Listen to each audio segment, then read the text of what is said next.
இந்த தடவை திமுக ஓட்டுக்கு காசு எவ்வளோ கொடுக்கும், இலவசம் என்னென்ன கொடுக்கும், யார் யார் நினச்சிக்கிட்டு இருக்கீங்க, யார் யார் எதிர்பார்த்துக்கிட்டு இருக்கீங்க, அந்த ஒரு நாளை எப்போ ஓட்டுக்கு காசு வாங்கலாம், எப்போ திமுக ஓட்டு போடலாம், மறுபடியும் எப்போ அதாவது மிதி வாங்கலாம், ஒட்டை வாங்கலாம். திமுகவால் பாதிக்கப்பட்டவங்க திமுக ஓட்டு போட மாட்டாங்க, திமுகவால் பாதிக்கப்பட்ட திமுக ஓட்டு போட மாட்டாங்க. இலவச டிக்கெட் மாதம் 1000, ஆனால் எல்லாமே உங்கள் வரி பணம் தாங்க. கடன் மேலே கடனை வாங்கி ஒன்றுமே தெரியாமல் திமுகவுக்கு ஓட்டு போடுறது எவ்வளவு கேவலம்.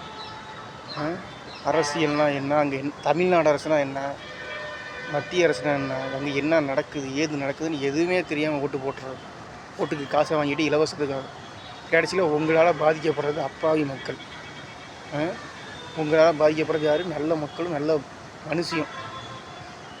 நீங்கள் ஓட்டு போட்டு போயிடுவீங்க ஓட்டுக்கு காசை வாங்கிக்கிட்டு. கடைசியில் அப்பாவி நல்ல மக்கள் தான் பாதிக்கப்படுறது, அழுகிறது, புலம்புறது 75 வருஷமாக.